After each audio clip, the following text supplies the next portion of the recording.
Entonces, al secularizarse el mundo, las cosas dejaron de tener importancia. Asesinar, robar, todos aquellos o aquellas que tienen algo y que tienen años estudiando el tema no son oídos. La ilustración, como decía, es también un gran producto de la modernidad. Dentro de todos esos metarrelatos que tuvo la modernidad, estuvo pues, obviamente el liberalismo, que actualmente conocemos como capitalismo, que no son lo mismo. Sí, es un ateísmo práctico, vivimos tan desactualizados, vivimos tan desligados. Saludos, estimados amigos, amigas que nos acompañan en esta nueva transmisión. Gracias por estar con nosotros, gracias también por todo el recibimiento que hemos tenido en este proyecto. La verdad ha sido maravilloso el apoyo que nos han dado. En esta ocasión, siguiendo con la línea de este canal, tenemos un invitado de lujo, un invitado maravilloso, un invitado a quien conozco desde hace ya varios años, maestro Sí. Raúl. De verdad es un personaje, una persona que yo en lo personal admiro mucho. Es muy inteligente, muy capaz y el día de hoy quisimos invitarlo para dialogar. Él es filósofo, bueno, tiene un montón de profesiones por ahí. Voy a dejar que él se presente y pues también que nos diga en dónde trabaja ahora. Maestro. Hola, buenos días, buenas tardes, depende en el momento del momento en el que nos estén mirando. Pues como bien dijo Emanuel, soy Raúl Vázquez Espinosa. Esencialmente me he dedicado a la docencia. Llevo ya un largo recorrido, ¿no?, en las aulas. Mi labor en términos de la docencia ha estado vinculado al IESTA, al Instituto de Estudios Superiores Tomás de Aquino, en la licenciatura de Filosofía. Ahí he estado ya varios años. Pues esencialmente también yo estudié la licenciatura en Lengua y Literatura. Esa fue mi primera orientación académica, vamos a decir así. Primero parecía que me iba a especializar en literatura, pero me fui paulatinamente vinculando a la lingüística, que era básicamente también la otra rama de mi carrera. Después hice la maestría en competencias educativas. Ahí conocí al padre Felipe, ahí inició, ¿no? Saludos al padre Felipe. Felipe. Ahí inició mi camino junto a la iglesia. Ahí coincidimos y él me llevó al IESTA precisamente. Luego me fui a vivir en la Ciudad de México, estuve varios años en la Ciudad de México, estudié en la UAM, la Universidad Autónoma Metropolitana, en Azcapotzalco. Ahí pude hacer investigación sobre filosófica y literaria, ¿no? Retomé a un personaje llamado Alejandro Rossi. Alejandro Rossi fue un filósofo mexico-italiano que fue el que introdujo, curiosamente, la filosofía analítica, ¿no? Toda esta filosofía... ¿Aquí en México? Sí, en México, Okay. de carácter científico y todo. Pero luego se publica su primer libro de filosofía y abandona la filosofía. Se vuelve ensayista. Pero jamás dejó de dar clases. O sea, fue de los pilares de la enseñanza de la filosofía en México también, ¿no? Creó el Instituto de Investigaciones, bueno, junto con otros compañeros, crearon el Instituto de Investigaciones Filosóficas de la UNAM, crea la revista Crítica, que es una de las más importantes a nivel mundial de filosofía. Entonces, ese fue mi aporte a la filosofía de entrada académica. ¿Su tesis en filosofía analítica? Más que traté de darle la vuelta, ¿no? Fue una tesis de lenguaje, más bien. Una tesis de lenguaje. En recuperar al filósofo culto que estaba en la literatura. O sea, descubrí que se mantenía ahí, ¿no? Entonces mi tesis fue el yo como sistema. Que muchas veces piensan que el yo interno no tiene sistema, que es caótico, que a veces nos gana la inercia y cosas de ese tipo. Y lo que yo estuve analizando es que no. O sea, que sí hay un sistema en este yo que nos permite orientarnos y que este yo también es parte de nuestra propia filosofía, por decirlo así, ¿no? Entonces, ese yo se manifestaba en sus escritos todavía. y era un yo filosófico. Ah, bastante interesante. Entonces, curiosamente, mi asesor, Fernando Martínez Ramírez, es de Arriaga, mi asesor de allá, y es filósofo estudiado en la UAM. Ah, muy bien. Sí, fue un placer Su mentor. coincidir con él, sí. Fue muy agradable pasar ese tiempo, ¿no? Y pues terminé el doctorado en la UCACH, en la Universidad Católica sí, de cierto, Chiapas. Yo, maestro, le estoy diciendo, si ya es doctor, el maestro No, Raúl. no importa. Sí, es cierto. Sí, sí. Acaba de terminar, ¿verdad? Acabamos de Sí, terminar sí. y actualmente estamos en el proceso de titulación. Dios mediante podemos terminar con una tesis que está muy íntima, muy cercana, pero también muy compleja y muy difícil, que tiene que ver con la oralidad, el ejemplo y el amor pedagógico en Jesús, Órale. ¿no? Ya fue aceptada, entonces, pues bueno, es la presencia del Jesús, del magisterio de Jesús, ¿no? El magisterio. Porque incluso Maestro. consideré que en sus prácticas pedagógicas, o sea, que hay una práctica pedagógica revelada también. Wow. ¿No? Va a tomar las parábolas. Exactamente, ¿no? Parábolas, el ejemplo de Cristo, y me quedó también hace muchos años la lectura de un diálogo que se llama El Maestro, de San Agustín, donde pues obviamente pone como, ¿no?, maestro a Jesús, pero tiene la idea de que toda palabra que sale del maestro es una enseñanza, ¿no? Entonces, bueno, de ahí vamos a partir, esperemos. Es Va a algo, estar muy bien. ojalá que Y se leer logremos. ahí la defensa, y si nos invita a ir Sí, también claro que sí. a la Están defensa de la invitados, ¿no?, tesis. para estar en Sería ese algo momento. muy Ojalá que estemos por ahí. Dios Gracias mediante. al padre Felipe y al doctor Madrigal que me, Ah, el doctor Madrigal está sí, por ahí, me estuvieron asesorando. ahí, sí, Muy bien. acompañando en darle forma. Saludos también al doctor Madrigal, un excelente doctor, un excelente mentor. Tuve la gracia de que fuera mi profesor, me imagino que también usted ahí en el doctorado. Sí, ¿verdad? Es Sí, sí, maravilloso el doctor Madrigal aquí, de esos filósofos que ya hemos adoptado aquí, los chiapanecos. Él es de Jalisco, si Sí, no me equivoco, claro, sí. pero pues ya es más chiapaneco que el pozol. Y, doctor, ahora es Sí. encargado de aquí del Centro Cultural. ¿no? Ok, Me decía. sí, me estaba olvidando. No, sí, actualmente también tengo a mi cargo, gracias a la doctora Maritza Concepción Maranto Cepeda, la directora de Coneculta, que pues tuvo a bien invitarme a participar en Coneculta, primeramente en el área de promoción cultural y luego como director del Centro Cultural de Chiapas Jaime Sabines. Y pues bueno, es también una experiencia, si no nueva, porque pues mi otra faceta es también la de ser escritor. Comúnmente escribo poesía y ensayo filosófico, ¿no? Entonces, pues siempre he estado relacionado con la parte artística, cultural. Ah, excelente. Y pues bueno, ahora aquí en el Centro Cultural Jaime Sabines, y pues viviendo una experiencia también, sí, nueva en ese sentido, ¿no? ¿Dónde O sea, podemos encontrar su obra, maestro? bueno, desgraciadamente los primeros libros que escribí ya se agotaron, no las ediciones, no las tengo ya, Hay que pero imprimirlas. en internet pueden encontrar mucha obra mía, sobre todo en una página que se llama Carruaje de Pájaros. Ah, sí. Ahí constantemente publican. Recientemente Hay un grupo de Facebook también, ¿verdad? Sí, Carruaje sí, de sí, Pájaros. sí, ahí Carruaje para de los Pájaros. que gusten. Carruaje de Pájaros. Y recientemente publicaron unos textos míos, o sea, como lo más reciente y más el tono que tengo actualmente. Ahí hay textos tanto ensayísticos como algunos de carácter un poco teológico. Pues bueno, también hice el diplomado en teología en la UCACH también, y pues ya queda uno un poco ¿no? necesitado de decir algo, claro, ¿no? Entonces, pues por ahí estamos, ¿no? Ah, qué bueno. Pues aquí algo ya del currículum del doctor, no nos vamos a detener porque si no nos vamos a echar aquí la hora viendo lo del currículum, y sin duda creo que tiene mucho que dar. Y como se han dado cuenta, es alguien con quien creo que podemos platicar del tema que sea.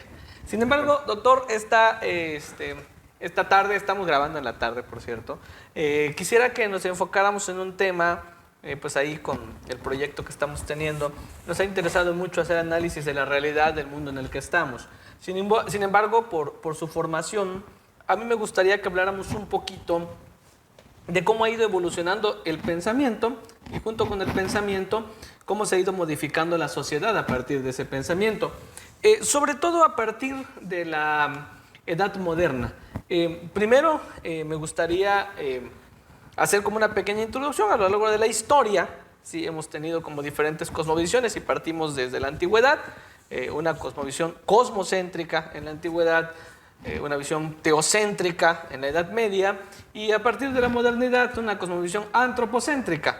Sin embargo, maestro, me ha llamado mucho la atención que hay gente que cuando escucha la palabra moderna la interpreta como algo nuevo, Sí, la interpreta claro. como algo reciente. Sin embargo, desde el punto de vista filosófico, me parece que la modernidad tiene un significado más profundo. ¿Podría hablarnos un poquito de qué es la modernidad? Muchas gracias. Bueno, en términos generales, cuando hablamos de modernidad, no podríamos entenderla sin su antecedente inmediato, ¿no? Que es la época medieval.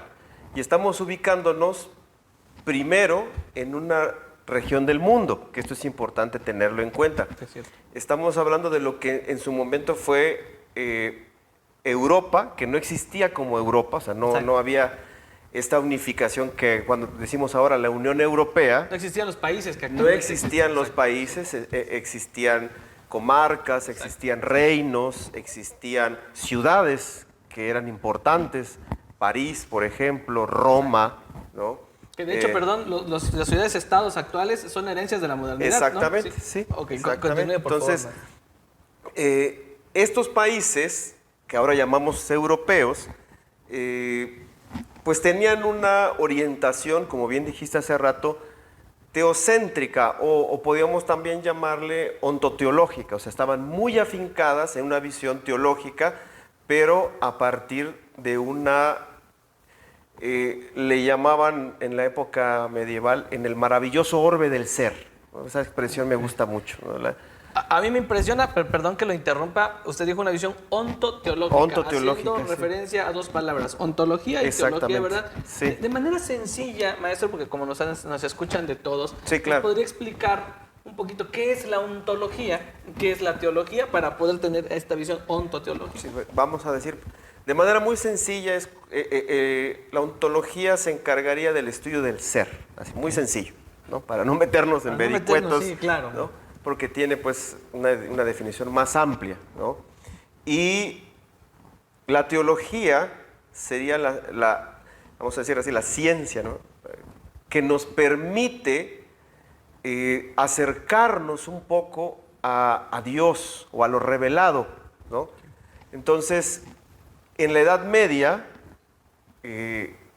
con la llegada de todo el estudio ontológico, Europa empieza a cobrar una orientación hacia conocer a Dios con estas nuevas herramientas, o acercarse a Dios, ¿no? No conocerlo en el sentido de que sí lo conozco realmente, ¿no? Porque eso, pues, solamente en la parte mística, ¿no? Implica la fe, incluso. Sí, implica la fe, sino que en el estudio racional, la ontología hizo que, como dice Benedicto XVI, el Papa Benedicto XVI, en la Edad Media existiera una visión, o vamos a decir así, un axioma, ¿no? Que era la verdad está en el ser, ¿no? Excelente. Entonces, el ser, obviamente, era el ser absoluto, ese es Dios, ¿no? Entonces, si la verdad está en el ser, todas nuestras búsquedas nos dirigen hacia Él. Hacia Dios. Exactamente, no hay pierde. Si veo el mundo, me estoy dirigiendo hacia Dios. O sea, si logro descubrir qué es esto, por ejemplo, bueno, materialmente ya sé qué es, pero me reveló algo. Entonces me estoy dirigiendo hacia Dios, ¿no? Entonces, La verdad sigue al ser. exactamente, Como tal, ¿no? exactamente. Ahora, aquí hago un paréntesis, maestro, porque últimamente he escuchado algunas posturas actuales de que todo aquel que sigue a Dios o que tiene ciertas creencias es netamente irracional. ¿Es un error señalar eso? Sí, Entonces, a partir sí, de sí. lo que está Sí, comentando. es completamente, es un error, pero es un error heredado, ya llegaremos a esa parte, heredado de la visión positiva, la visión, bueno, positivista, pues, para... Positivista. No, la visión positivista de las ciencias, ¿no? No hablo de las ciencias empíricas, ¿no? O sea, de las ciencias en general, ¿no? ¿Por qué? Porque a partir del siglo XIX, obviamente desde el Renacimiento, pero más en el siglo XIX, pues, casi se quiso jubilar a todas aquellas disciplinas humanas que no estuvieran basadas en, pues, procedimientos empíricos, por así decir. Ok, otra vez, perdón que yo siga Sí, haciendo no hay estos ningún paréntesis problema. porque luego creo que ayuda mucho a que toda la audiencia nos Claro, entendamos, claro. ¿no? Habla usted de una visión positivista de la ciencia, Sí. ¿no? Alguien puede pensar que positivismo es echarle ganas, Exacto, ánimo, sí. tú puedes. ¿Qué se entiende por una Sí. visión positivista de la ciencia, Sí, maestro? sí, claro, tienes razón. Por eso decía positivismo. Sí, bueno, esta visión que inaugura Augusto Comte, un pensador francés, filósofo, que es el padre de la sociología precisamente, lo que nos dice es que el conocimiento humano debe estar basado en el desarrollo únicamente técnico-científico. O sea, técnico-científico entendamos las ciencias que comúnmente llamamos naturales, ¿no? La física, la química, la biología, ¿no? Y algunas otras ciencias que acompañan a estas son las matemáticas o las teóricas, que son la física teórica, etcétera, ¿no? Sí.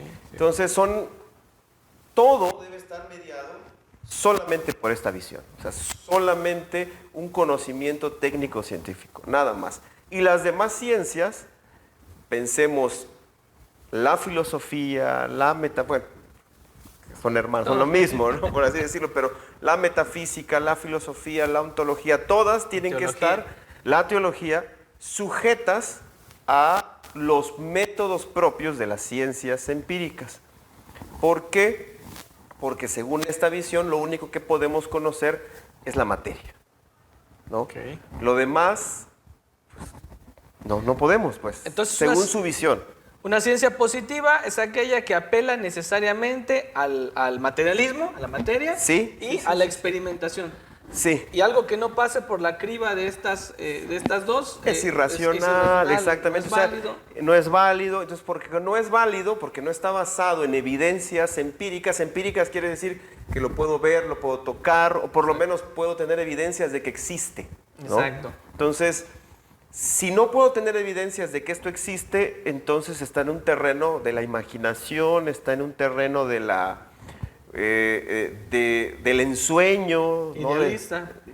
Idealista, de lo mágico, ¿no? Entonces, también es una visión hegemónica, o sea, también es una visión que intenta someter a las demás, ¿no?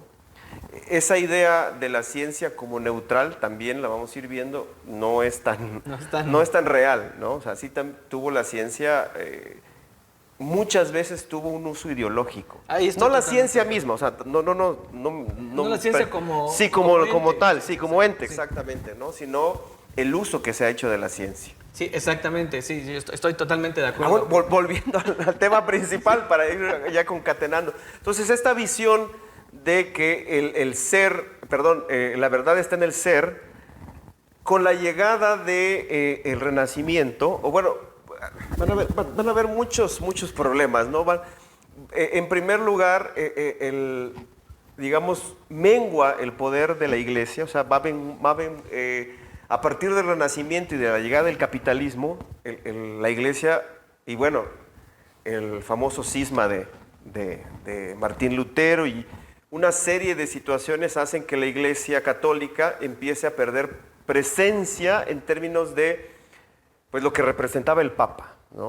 O sea, realmente era, vamos a decir así, el representante de Dios en la tierra. En el momento de la Edad Media sí era, pero entonces los poderes mundanos, vamos a llamarles así, pues empiezan a cobrar, ¿no? Los reyes, las monarquías empiezan a cobrar mayor relevancia.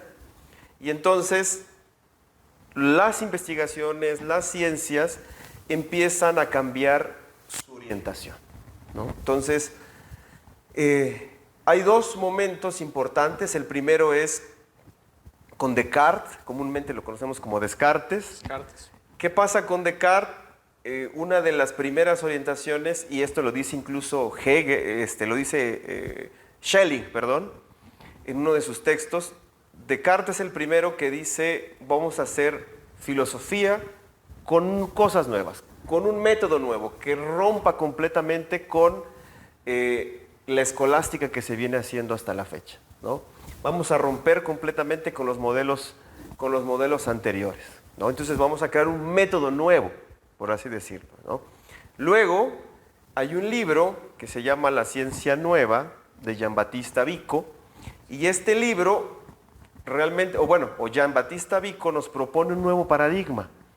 La verdad ya no está en el ser, la verdad está en los hechos. Ah, excelente. Entonces, Giro un giro completamente diferente. ¿Por qué? Porque ahora nos vamos a centrar en los hechos. ¿Y quiénes son los hechos? Los hombres, los seres humanos. Entonces, lo que decías es, se empieza a colocar al ser humano en el centro de todo.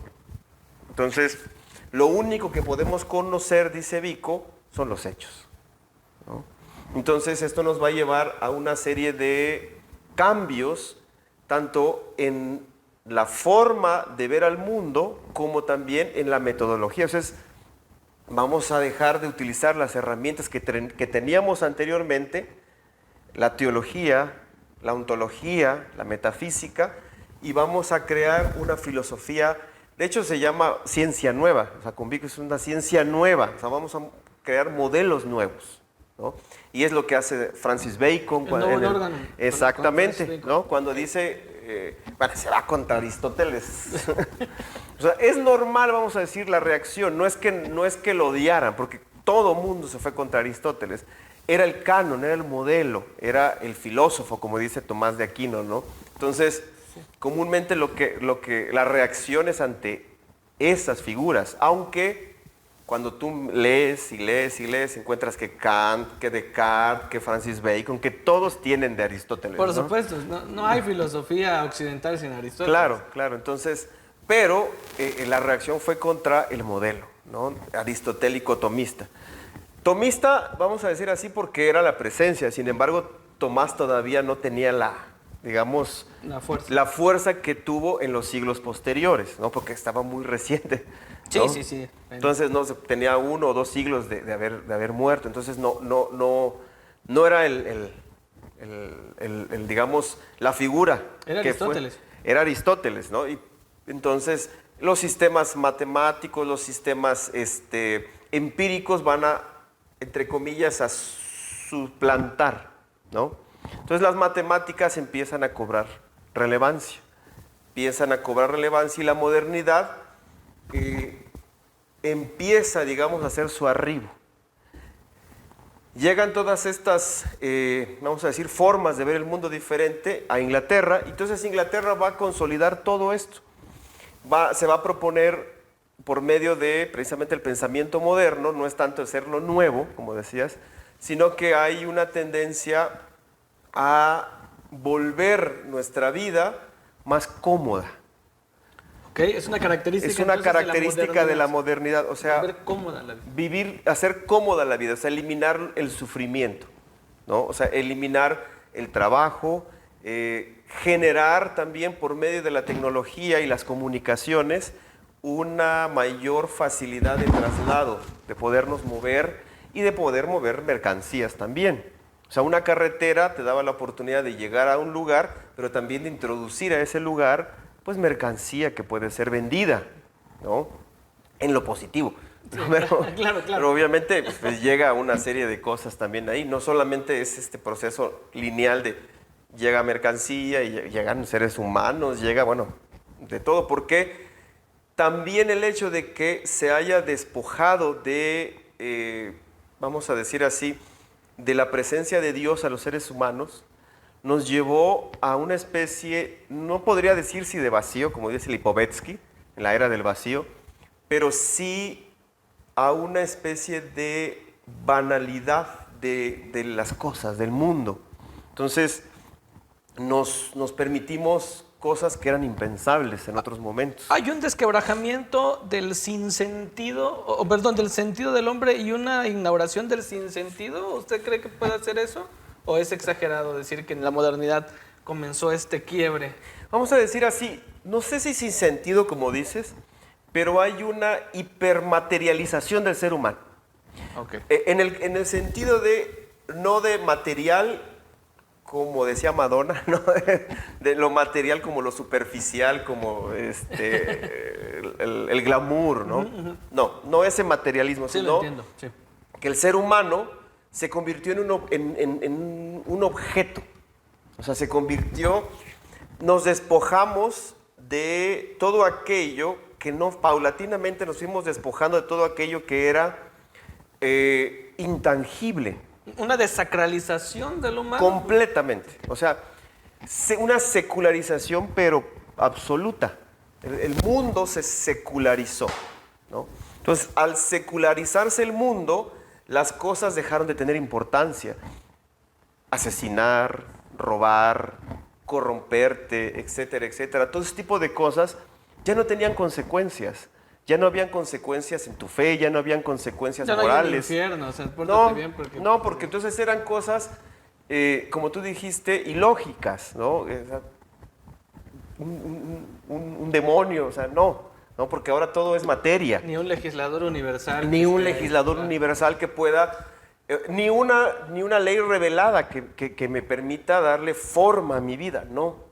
Entonces ahora puedo, pues, hacer lo que yo quiera, ¿no? Claro, te van a poner moralidades, vamos a llamarles así, ¿no? Una moral liberal, una moral marxista, una moral tal, una moral de pero todas adecuadas o vinculadas a algo completamente material, como te decía hace rato, ¿no? O sea, a una secularización absoluta del ser humano y cortado, o sea, el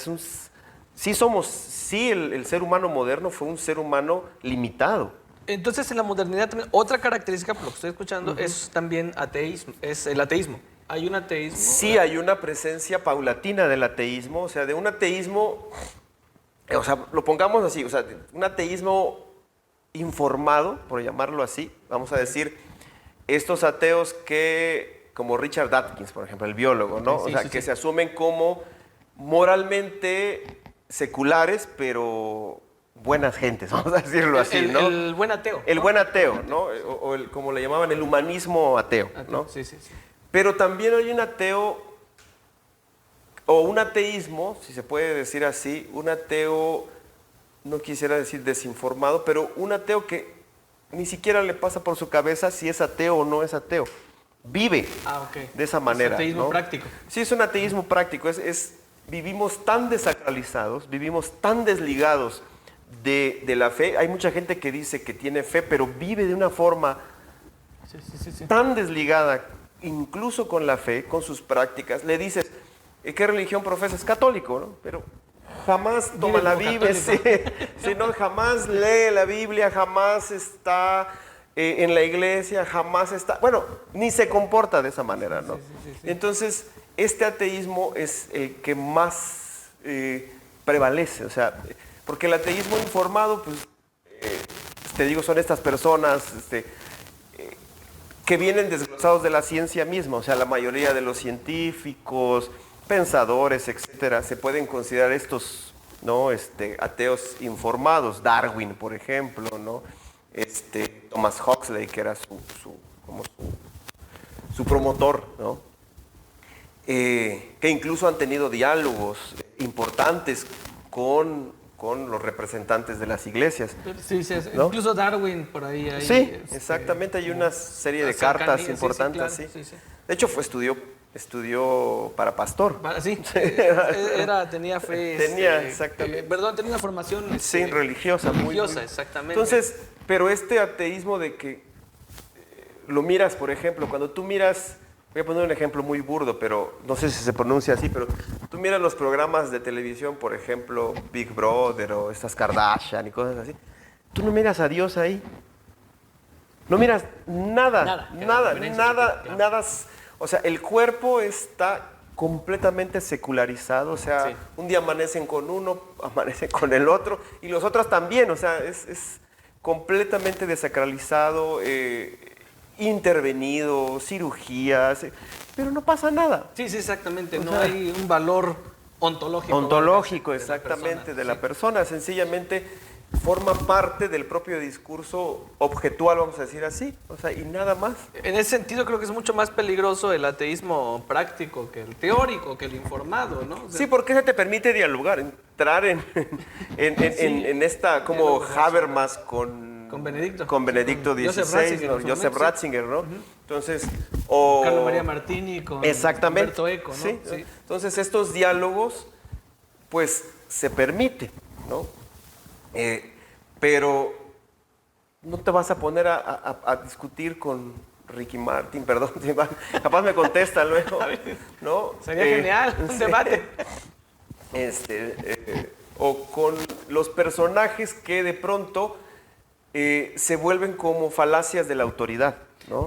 Sí, sí, que hoy día están muy, muy metidos, ¿no? Sí, o sea, hablando de temas teológicos, hablando de temas jurídicos, Sí, hablando de temas sociales, vemos a deportistas, Sí, o sea, completamente. vemos a actores, actrices, a cantantes, o sea, entonces tú dices, bueno, y todos aquellos o aquellas que tienen algo y que tienen años estudiando el tema no son oídos, o sea, sencillamente son dejados de lado. Exactamente, es un peligro que yo creo que hoy en la posmodernidad es de los peligros más graves que hay, ¿no? De estos personajes que los inflan, que los hacen famosos, después opinan de lo que sea, lo que sea, aunque no sí. sepan, y automáticamente hay como nichos de seguidores, y a veces nichos bastante grandes de seguidores que les creen ciegamente, ¿no?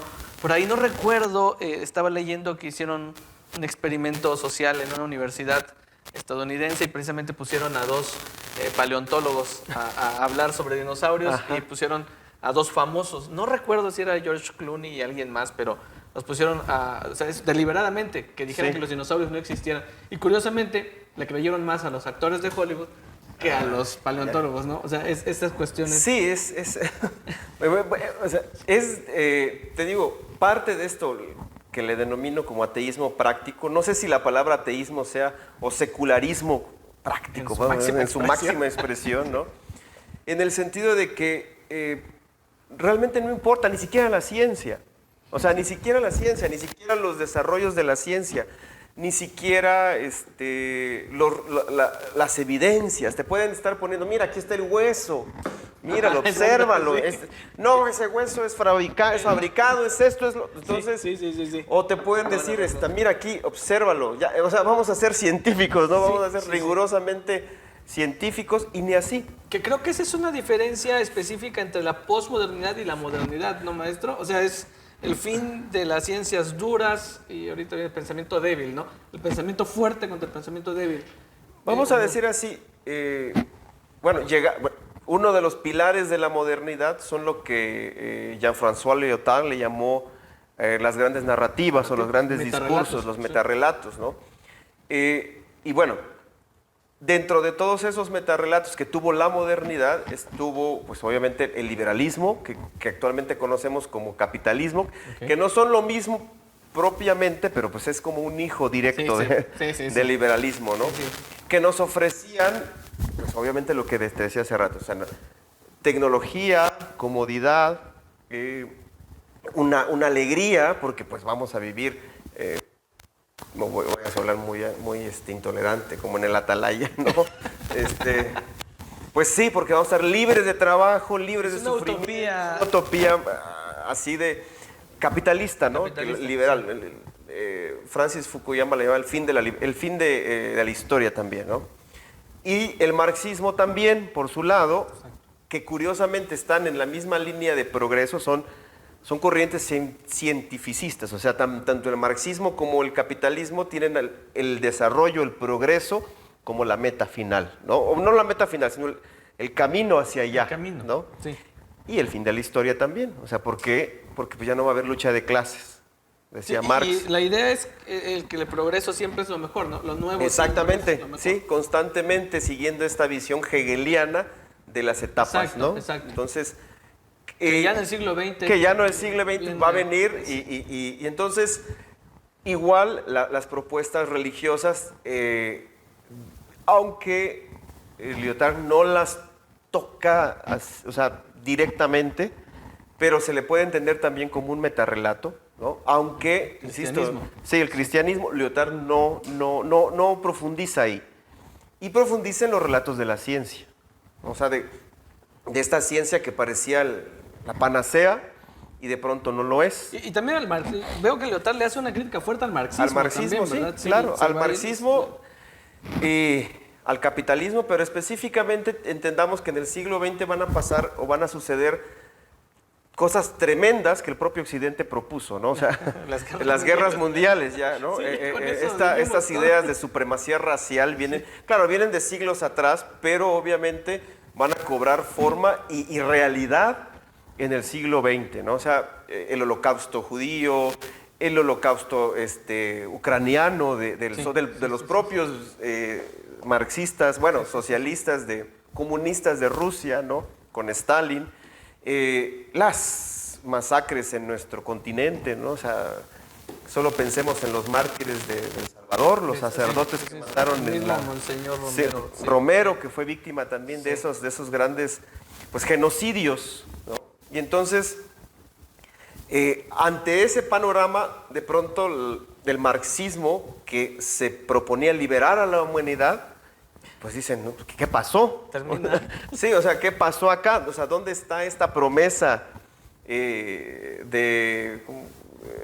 ¿cómo es? Proletarios del mundo unidos, ¿no? Unidos. Sí. Entonces ya no existe, o sea, ¿qué pasó? ¿Por qué no se dio? Entonces empiezan, digamos, una reacción a lo que yo llamo una condición posmoderna, o sea, más que una posmodernidad, hay una especie de condición. Condición posmoderna. ¿No? Okay. Estos personajes, estos pensadores empiezan a reaccionar en contra de todo lo que el propio Occidente propuso, que esto es importante entenderlo. O sea, como dice Enrique Dussel, si nosotros nos quitamos de ahí y hacemos creer que la modernidad se dio en todo el mundo y que está relacionada, o sea, sí está relacionada, pero es un producto occidental.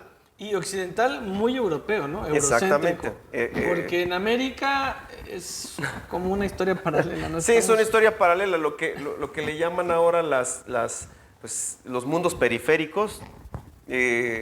Nunca estuvimos en ese carril, sí, en ese ¿no? carril, definitivamente. Incluso cuando llega el liberalismo a América, pues hay un proceso de despojo más que de, bueno, vamos a ser liberales, entonces vamos a ser capitalistas y vamos a ser dueños de la tierra y vamos a ser, no, porque incluso los propios criollos empiezan a perder presencia y los que pues, se tienen que subyugar a las ideas europeas, ¿no?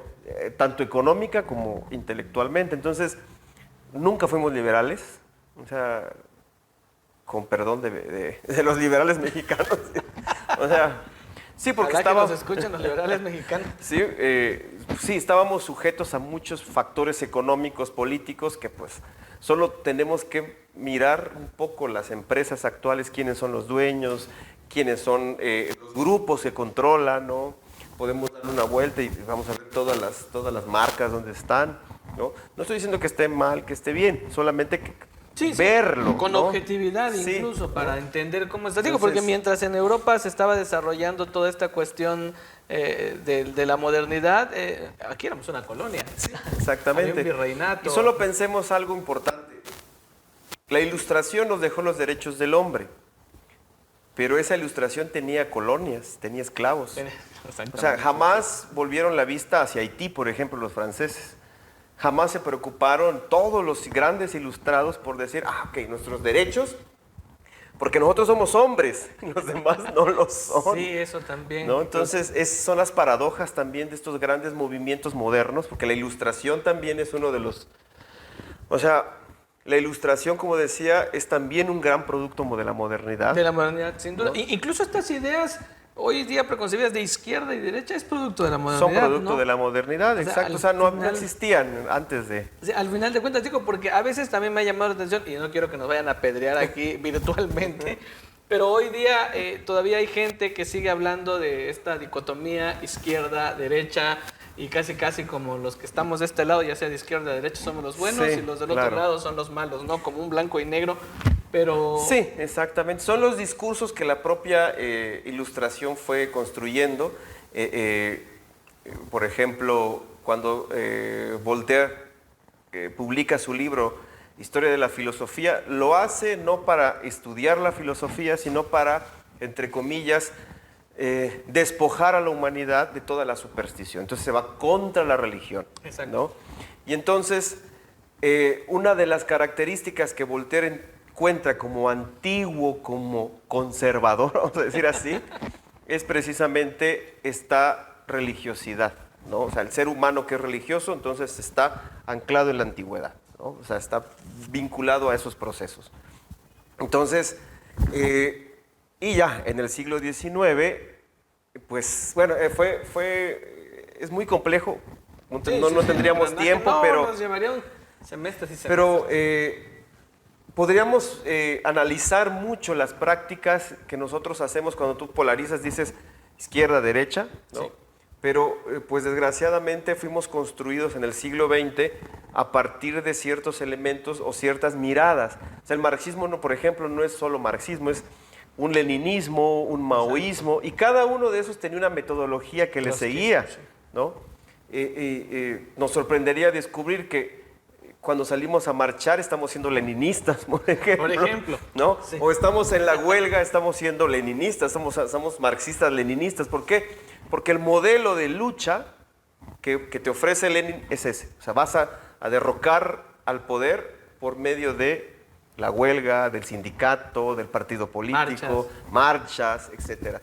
Y es bien curioso, fíjese, y a ver si no, por ahí alguien se rasga las vestiduras, pero incluso los pensamientos que se dicen anti-marxistas, Sí.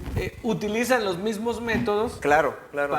¿No? Sí, porque desgraciadamente una de las cosas que sí tuvo el siglo XX es como monopolizar las cosas. Entonces, la creación de formas alternativas para hacer crítica fueron restringidas. Entonces, nos es más fácil seguir los modelos impuestos que crear incluso lenguaje. O sea, no sé, en el siglo XIX, Wittgenstein propuso algo que se llamaba creadores de lenguaje, un tema, una categoría científica que era creadores de lenguaje, de estos pensadores o pensadoras que su obra provocaba a muchísimos otros, ¿no? Como la semilla eran estos pensadores y de ahí salían muchísimos más. En la actualidad creo que no estamos creando lenguaje, o sea, nuestras formas de crítica están muy restringidas, o sea, seguimos viendo, no sé qué tan efectivo sea, no tengo evidencias, tampoco voy a decir, tampoco tengo dudas, pero, o sea, no tengo evidencias para decir si son efectivas o no, pero seguimos marchando, seguimos haciendo huelgas, y llevamos un siglo y no sé qué tan efectivos o qué tan estas vivencias son realmente tan definitivas que logran cambios. No lo sé. O solo estamos replicando, estamos nada más replicando un modelo, exacto, que tal vez ya se caducó, pero que como es funcional, pues sí, al menos para tranquilizar a la tranquilizar, gente, exactamente, sí. ¿no? Entonces, y también las otras orientaciones que eran las guerrilleras, que eran las maoístas, ¿no? Sí. ¿No? Entonces los maoístas eran los que se iban a la guerrilla. Entonces todo el siglo XX está atravesado por eso. Entonces son las consecuencias, vamos a llamarle así. La crítica a estos movimientos van a dar como consecuencia lo que se llama la condición posmoderna. O sea, es responder ante todas estas cosas. Obviamente hay lo que podríamos decir caminos positivos, o sea, en la propia en la propia visión posmoderna. O sea, hay pues la crítica a estos espacios totalitarios, la crítica a la ciencia, que era muy necesario, pero también y desgraciadamente se dieron cabida a excesos. Excesos como pues, todo está permitido, todo, en el caso de Derrida, que bueno, no todos podemos deconstruirnos, eso es mentira. Es un método, o sea, la deconstrucción es para leer, para interpretar, exacto, para hacer una interpretación de un texto. Sí, ¿no? pero no es para que un hombre, una persona... Uno se deconstruya, se sí. No sé si, no sé, creo que algunos pensadores, pues un poco exagerados, colocaron estas ideas, pero en el fondo Derrida propuso algo importante, o sea, toda interpretación era válida. O sea, toda interpretación es válida, entonces todo puede ser aceptado, Puede ser, sí. ¿no? O sea, si toda norma está equivocada porque es unívoca, entonces, pues tu opinión, y todas las opiniones van a ser válidas en ese sentido. Entonces creo que eso, en lugar de orientarnos hacia decías hace rato, un diálogo más, pues más enriquecedor, nos ha limitado muchísimo, porque pues todo se vuelve como, pues tú respeta mi opinión, Sí. aunque atente contra muchísimas Sí, cosas, ¿no? Frente a eso, recuerdo a Adela Cortina señalar alguna vez, ¿no? Todas las personas son respetables, no así las opiniones. Las Claro. opiniones tienen que ganarse el respeto, ¿no? Sí, claro. Porque como decíamos hace un momento, o sea, bueno, si yo voy a escuchar a Cristiano Ronaldo hablar sobre Dios o sobre Ciencia, no sé, ciencia, física cuántica, ¿no? ajá, entonces, pues puedo decir, su opinión no es válida. O sea, Sí, exactamente. por sí. más, o sea, por más, no es válida. Pero si me va a hablar de cómo colocar un balón y tal, perfecto. Exacto. Ahí está su juego, ahí está su espacio, ¿no? Sí, Y lo voy a escuchar. Pero eso no equivale que pueda colocar un balón en una cancha, en una portería, perdón, no equivale a que yo lo escuche en temas como física cuántica o temas sociales o temas políticos, ¿no? Sí, y creo que también esto ha venido a ser un boom por la llegada de las redes sociales, ¿no? Donde pues las redes sociales hay un montón de opinólogos. Ahí todo el mundo da su opinión y es bastante curioso cómo en las redes sociales incluso opiniones que son tan irracionales como Cristiano Ronaldo hablando de física cuántica, digo, en el supuesto no es que así lo sea, a veces como tienen más likes, piensan que esa es la opinión real, ¿no? Piensan que eso Claro. es lo que vale, ¿no? O porque tiene más comentarios, más reacciones, lo que sea. Y esto hacia qué consecuencias llevas ya viniéndonos ahora a nuestro tiempo. Ya hicimos un recorrido por la modernidad bastante apretado, ¿eh? Porque Sí, podemos faltan seguir muchas cosas. hablando un montón de cosas, pero ya ha llegado a nuestro tiempo. Como, ¿cuáles son estas consecuencias si pudiéramos jalar o si pudiéramos hacer una reflexión? ¿Qué tan modernos somos actualmente? No sé si se valga la pregunta Claro. así, pero ¿qué tan modernos? ¿Cuánta influencia de la modernidad hay en la actualidad?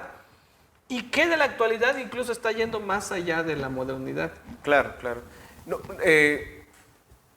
más allá de las propuestas teóricas sobre cómo estamos y qué tan modernos somos, como decías, yo creo que una de las consecuencias, en términos de nosotros, ya no vamos a hablar tanto de Europa, sino en términos de nosotros, pues estamos teniendo por fin, vamos a decir así, no como algo positivo, pero por fin nuestros territorios están teniendo una especie de secularización, o sea, lo que hablábamos hace rato. En todos los campos, ¿no? O sea, en todas las geografías. Cuando los antropólogos se acercan actualmente, por ejemplo, a las comunidades originarias, empiezan a notar que pues hay una desacralización de la vida comunitaria, por ejemplo. Hay un libro ya viejo, ya tendrá, no sé, no recuerdo, digamos 40 años, del antropólogo Jacinto Arias, Sí. El mundo luminoso de los mayas, donde pues habla, Jacinto es chapaneco, sí, ¿verdad? de Chenaló, Chenaló, sí. estudió en la Universidad de Princeton, estudió en el seminario de San Cristóbal, fue Jacinto, seminarista. Sí, Jacinto para que vean Arias, cómo sí. hay gente en Sí. Chiapas que sí. Digo, es que esa vez siempre lo digo, que a veces buscamos fuera y Sí, aquí claro. tenemos tesoros. Sí, exactamente. Que nada más que no son tan Sí, conocidos. el doctor Jacinto Arias escribió este libro, El mundo luminoso de los mayas, y hablaba de que pues los mayas miraban al mundo a partir de lo luminoso, ¿no? Luminoso en términos teológicos, o sea, porque bueno, había estudiado en el seminario, ¿no? Conocía los conceptos, pero empezaba a notar que eso estaba, en el mismo libro lo dice muy brevemente, pero empezaba a notar que los más jóvenes estaban teniendo otro tipo de actitudes, o sea, ya no tan cercanas a esta visión luminosa del mundo. pues imagínate, estamos hablando de hace unos 30, 40 años. Sí. O sea, ahora no puedo decir es que solo las ciudades, es que solo la parte urbana, no. O sea, estamos teniendo una secularización impresionante. O sea, nos estamos volviendo, ahora sí, como dice Lipovetsky, o sea, banales, Lo que superficiales. le pasó a Europa hace unos siglos, nos está Está empezando pasando a pasar ahora a a nosotros. Exactamente. Y para más desgracia, nos estamos volviendo bajo un paradigma anglosajón norteamericano, ¿no? Y protestante, ¿no? Pero protestante en el sentido de lo que Harold Bloom llamó poscristianismo, o sea, como relajo del cristianismo, como... Y yo estaba viendo, ayer estaba sorprendido, una pastora, hablando de bendiciendo el dinero, diciendo de que si no estabas, si no aportabas, entonces estabas en contra de Dios, del Señor. Hay como un entramado, perdón que lo interrumpa, hay como un entramado entre el sistema económico anglosajón con algo de cristianismo. Claro, ¿no? claro, O sea, sí. hay como esta... Sí, porque curiosamente, y ahí viene otra vez, el modernismo viene acompañado de una ética que Max Weber llamó la ética protestante.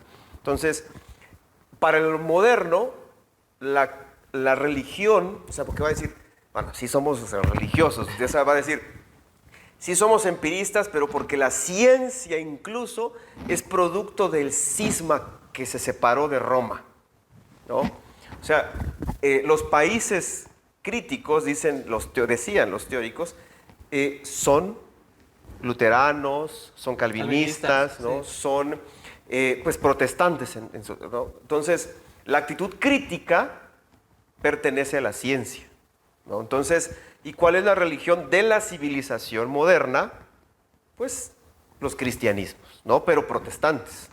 ¿Y cuál es la religión del atraso? La católica. La católica, ¿no? sí.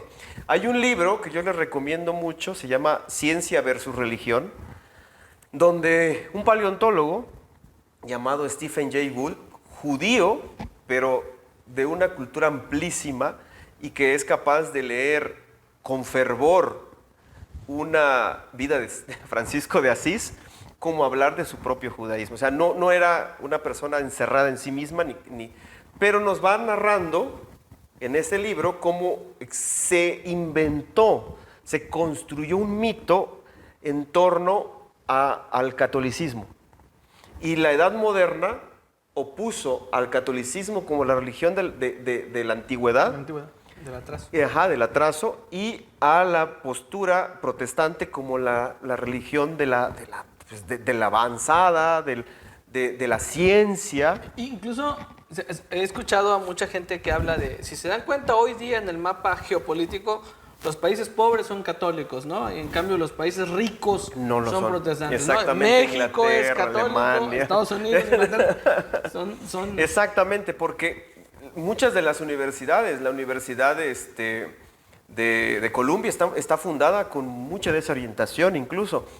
Hay documentos donde su fundador menciona eso, que el catolicismo es la religión de la antigüedad y que es la religión, pero ya ni siquiera la europea, es el cristianismo norteamericano el que va llevando la batuta.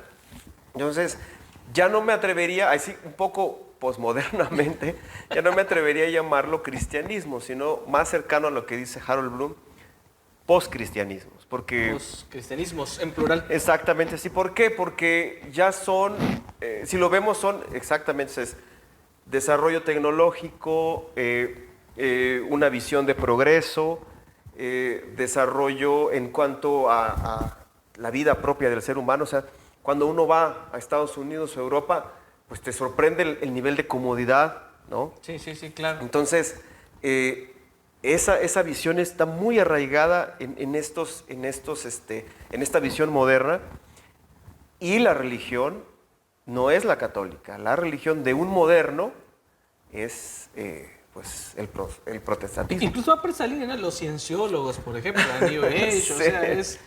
Sí, bueno, eso yo creo que ya es una... no, pues es una...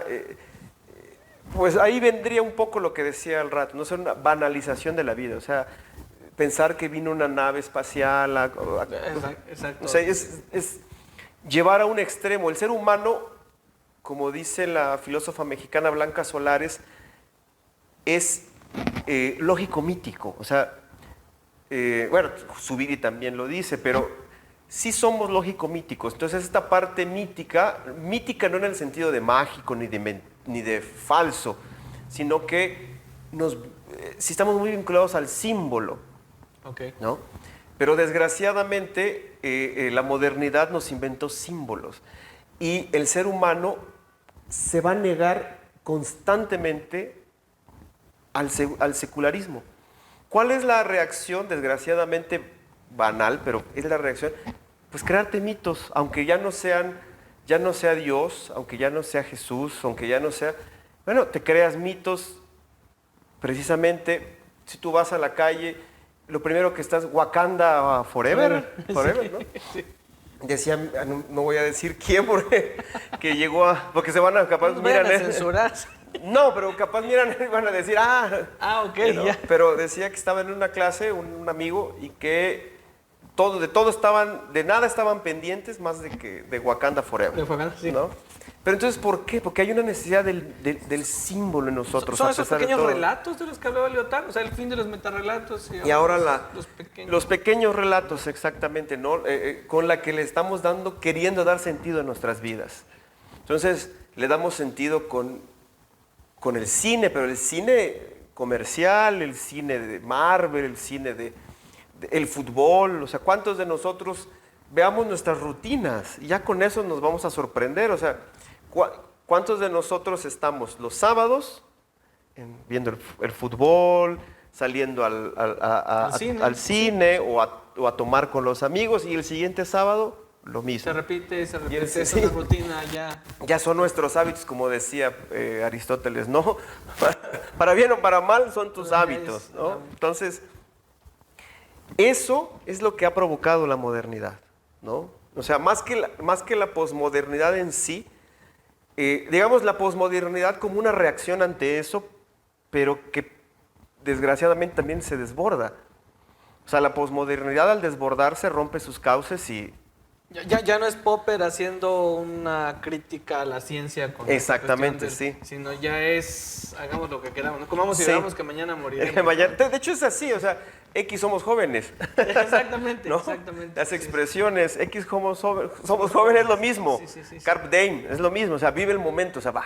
Exacto. ¿No? Lo que va y qué tanto te dura, o sea, un estornudo, ¿no? Cuando Sí. voltemos a ver ya es otro y otra cosa. Exactamente, hay un escritor colombiano, no sé por qué se me olvidó su nombre, Fernando, bueno, pero tiene libros muy importantes, a veces contra la religión católica muy fuertes y todo, pero tiene una crítica hacia el narcotráfico en Colombia, y una de sus premisas era de que muchos de los jóvenes se metían al narcotráfico aunque sabían que iban a vivir un mes, iban a vivir 2 meses, iban a vivir un año tal vez, porque pues, la situación es tremenda, pero si ese año podían vivir como reyes, con eso quedaban contentos. Sí, de hecho hay hasta canciones que hablan de eso, ¿no? Más Sí. vale gozar unos minutos que vivir una vida de miseria, ¿no? Entonces, y esto nos va a llevar directo a algo que yo le escuché a Floyd Mayweather, el boxeador, Sí. cuando le decían, oye, ¿por qué te gusta tanto el dinero? Y él decía, la respuesta me pareció así, súper moderna. Dijo, es que no me gusta el dinero, me gusta el confort que te da el dinero.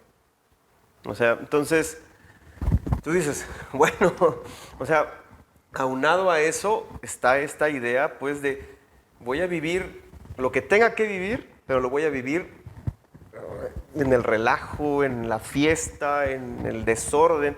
¿Cuántas jóvenes miras ahora y dices, es que yo quiero tener un narco de novio?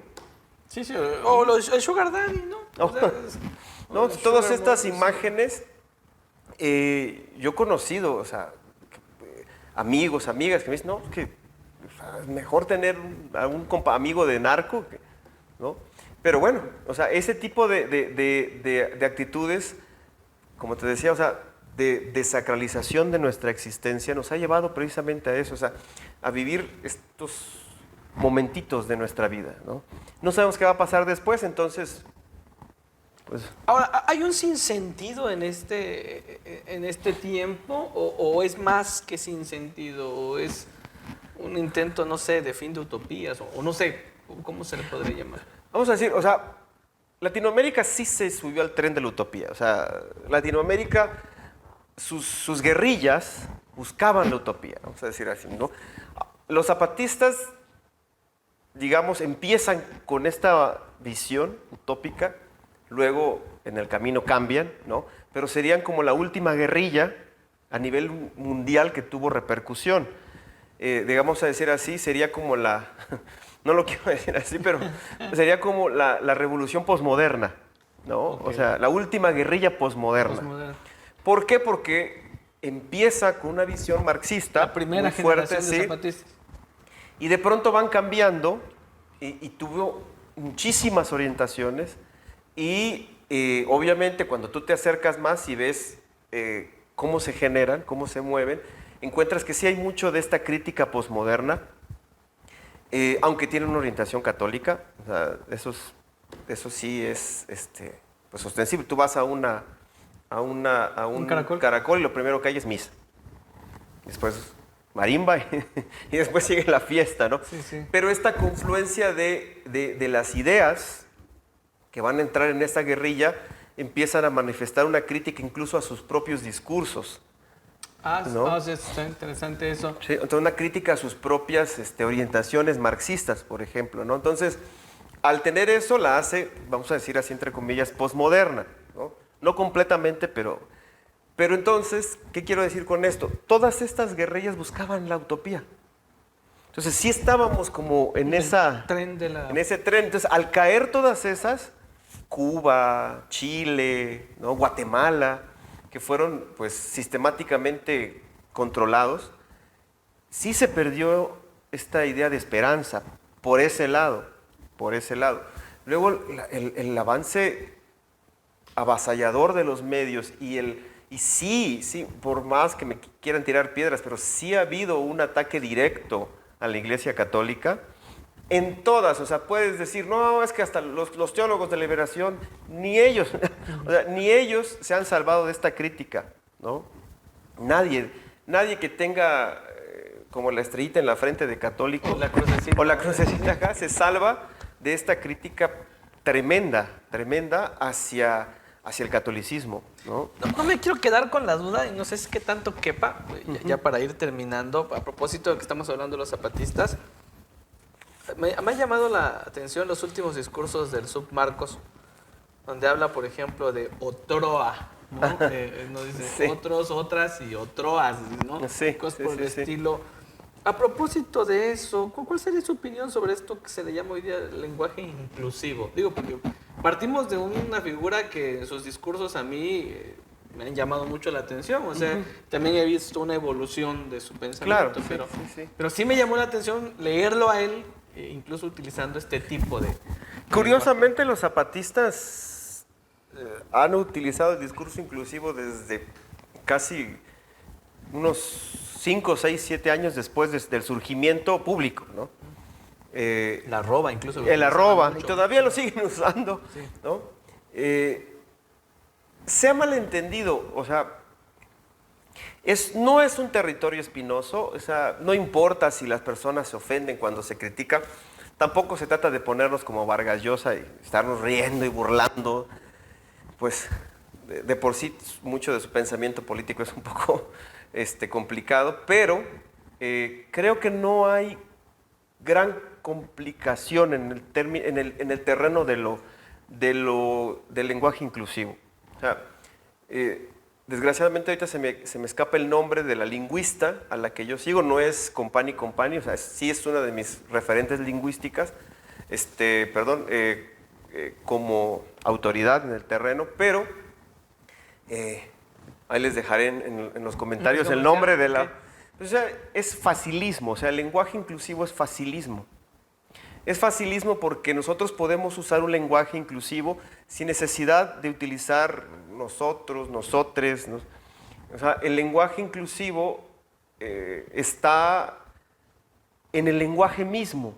pero tienes que usarlo. ¿Y por qué somos? Porque no tenemos lenguaje, porque precisamente una de las, si le vamos a decir así, como de las cuestiones posmodernas o de los rasgos posmodernos de una sociedad, ha sido ese, o sea, limitar tu lenguaje, limitarlo al máximo y buscarte formatos nada más. O sea, voy a hablar por medio, como si estuviera escribiendo un oficio, Okay. ¿no? Entonces, casi es como de, me dirijo a usted, ¿no? Sí. Entonces, y no estamos usando nuestro lenguaje, lo hemos fosilizado. Hemos llegado a fosilizar el lenguaje. Tanto las ciencias como parte de la filosofía y de las ciencias en general nos han encaminado a fosilizar nuestro lenguaje. Y entonces tenemos un lenguaje muy limitado. Y ahora más, cuando hablamos de un lenguaje político, se nos reduce al máximo. Entonces, ordenar nuestro lenguaje para poder expresar inclusión es un trabajo mental. Es un trabajo que incluye un léxico grande, amplio, no limitado, que incluye una ordenación sintáctica en tu cabeza, que tienes tú que construir tu lenguaje pensando en estas inclusiones, vamos a llamar así. Pero no una palabra te va... No va a cambiar. No va a cambiar las prácticas, ¿no? Los filósofos del lenguaje le llaman actos perlocutivos del lenguaje. Si yo te digo, ay, es que eres una niña, ¿no? La palabra no tiene nada, no es ofensiva, es cómo la quiero usar y qué quiero causar en ti. ¿Y qué tanto yo dejo que cause? Claro. Entonces, es el uso que hacemos del lenguaje, o sea, eso está muy incluido, muy internalizado en nosotros, ¿no? Entonces, como usamos el lenguaje y con la intención con la que lo usamos, es básicamente donde está pues, la agresión, donde está la conducta hegemónica, patriarcal y todas estas expresiones, ¿no? Pero en realidad, si tú trabajas en ello, no necesitas ningún formato, no necesitas nada para poder pues, ser más abarcador, vamos a decir así, ¿no? Ponían un ejemplo hace años, decían, Vargas Llosa gana el Nobel. Entonces, las noticias eran, Vargas Llosa gana el Nobel, Vargas Llosa, porque lo ganó Vargas Llosa, o sea. Y cuando lo ganaba una mujer, decían, le entregan el Nobel a tal persona.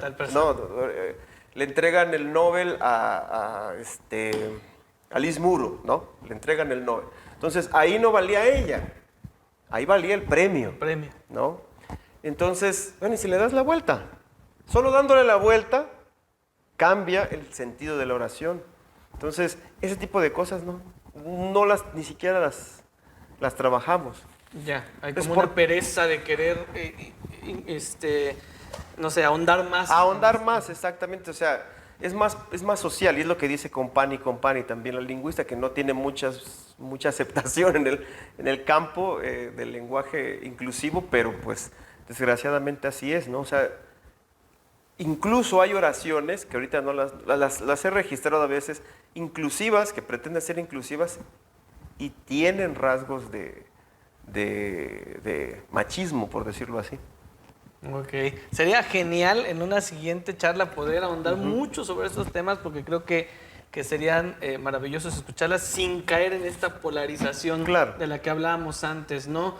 Todo lo que huela a inclusión, es que ya son zurdos, ¿no? No, hay que entenderlo, entenderlo desde una forma de buscar lo que nos une y no lo que nos separa, sin duda. Creo que eso es necesario. E incluso yo también estoy completamente convencido de que esta dicotomía izquierda y derecha está totalmente superada.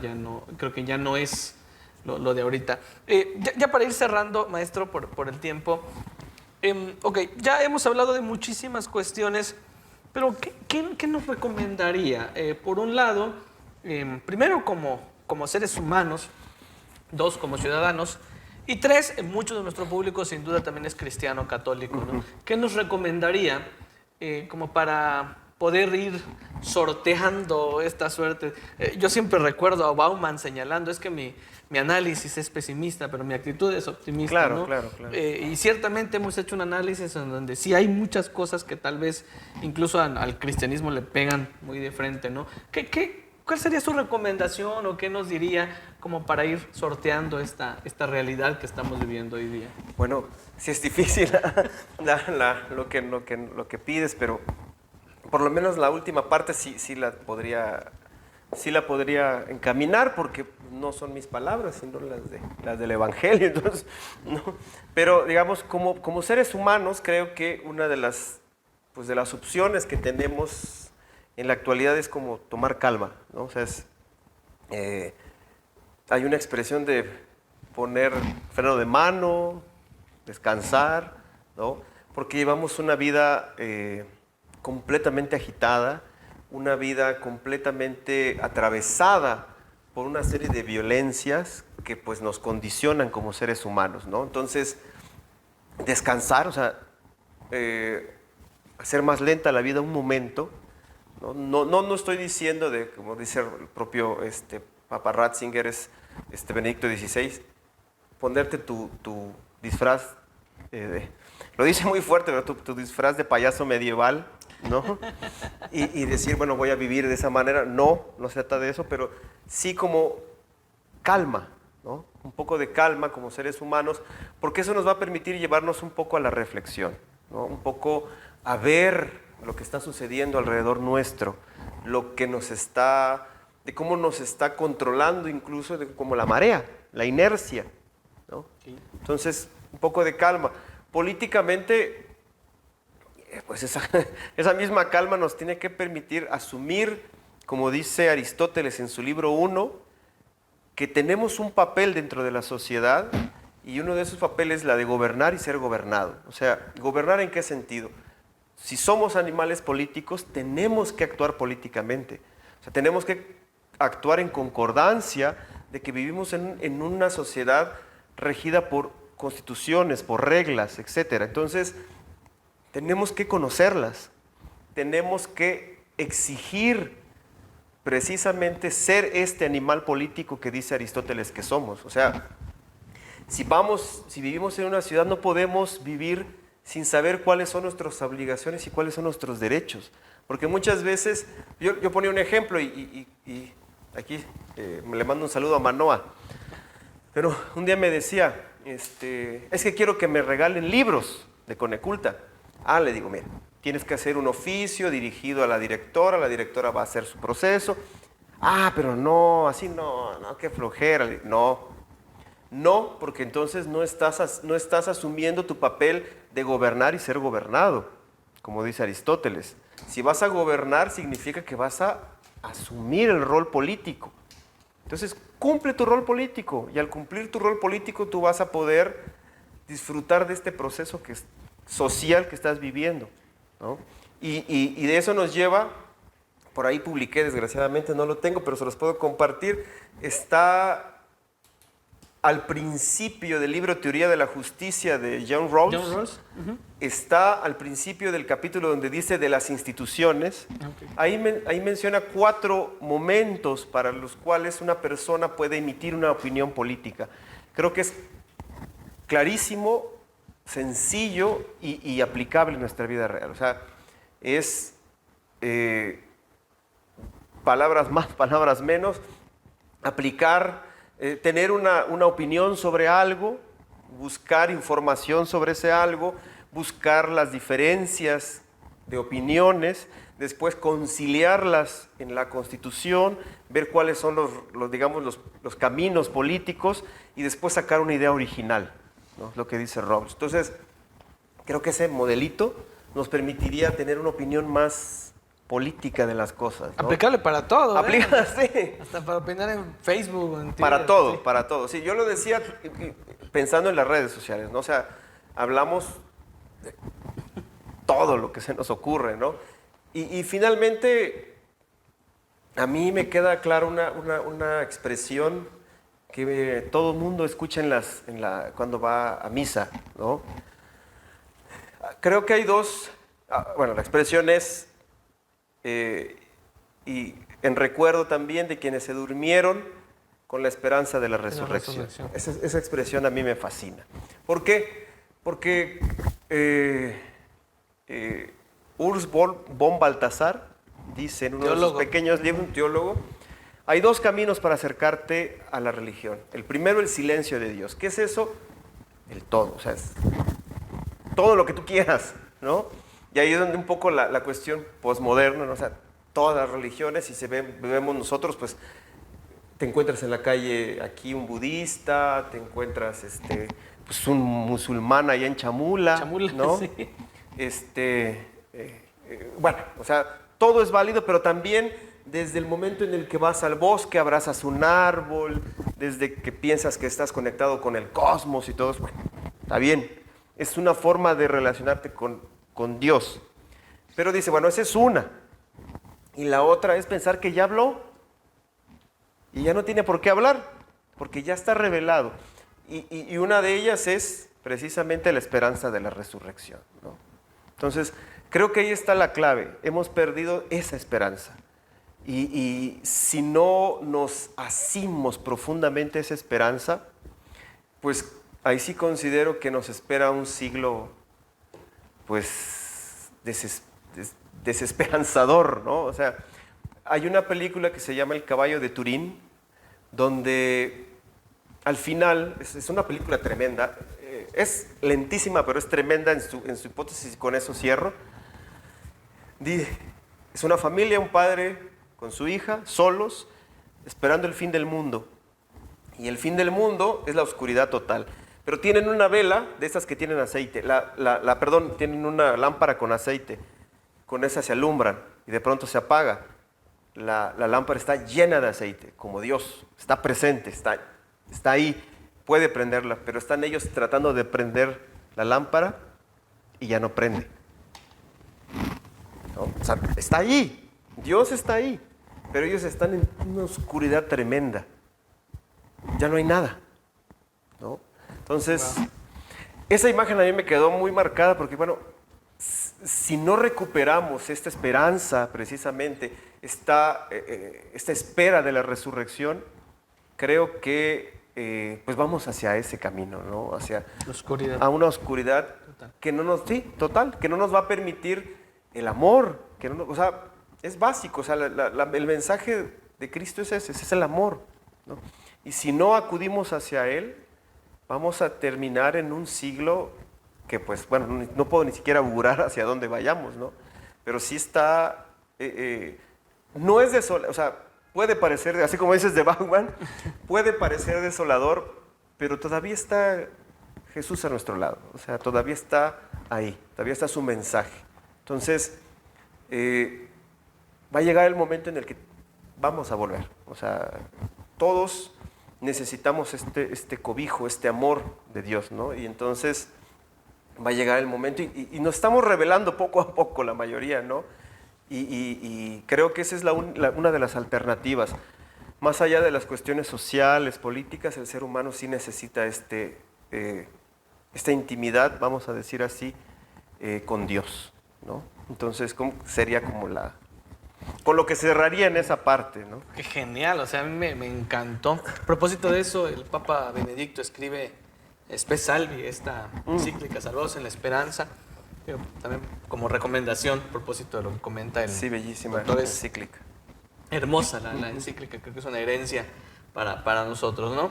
Pues muchísimas gracias, claro doctor, sí. ¿Verdad? Muchas gracias por esta charla. La verdad yo me quedé fascinado y yo creo que los que nos logren escuchar sin duda van a quedar fascinados, pero también picados. Gracias. Aquí de una vez, pues pedirle que ojalá que pronto volvamos a hacer claro que sí, con todo una gusto. grabación sobre esto. Hay muchísimos temas, ustedes se dieron cuenta que con el doctor podemos hablar aquí toda la noche y yo creo que no lo agotaríamos sí. Porque sí es tremendo lo que se puede hablar. Sin embargo, agradecemos mucho claro y a propósito de este mensaje final, y también es un propósito del canal, sí hacer análisis, pero también proponer, para no volvernos solo criticones, ¿no? Sí, claro, sino también proponer, y creo que el mensaje que acaba de dar el doctor, créanme, que no estuvo premeditado ni nada, la cuestión del mensaje final para nada, no es una reflexión propia, que es un canal abierto, no se le da línea a nadie. Sí, no. Y ahí está el doctor que está presente, pero precisamente a propósito de lo que habló, creo que al final siempre coincidimos, ¿no? Porque siempre los que estamos buscando la verdad, siempre en algún momento vamos a llegar a coincidir. Claro, claro. Muchísimas gracias, No, doctor. gracias a Muchísimas ustedes. gracias a los que nos escuchan. Gracias también a Ricardo y compañía. Sí, que gracias están aquí a los compañeros que están detrás de cámaras, les agradezco porque mucho. a veces siempre es triste que solo se aparece aquí, ¿verdad? Y los que están detrás, ¿no? Pero gracias, no recuerdo el nombre de José Antonio. Muchas gracias también que ya se nos agregó a este equipo y bueno, esperemos que sigamos creciendo en esta cuestión. Síganos por favor en nuestras redes, ahí les vamos a dejar en los comentarios, en la nota a pie y en la descripción, le vamos a dejar ahí las redes sociales, ahí si el maestro nos permite también sus redes, No, ahí claro se lo que vamos a sí. dejar. Sí, Y pues también para que nos sigan en Facebook, en Instagram, en TikTok y bueno, en todas las redes que tenemos por ahí. Muchísimas gracias, Dios los bendiga mucho y nos vemos en el próximo video. Hasta la próxima.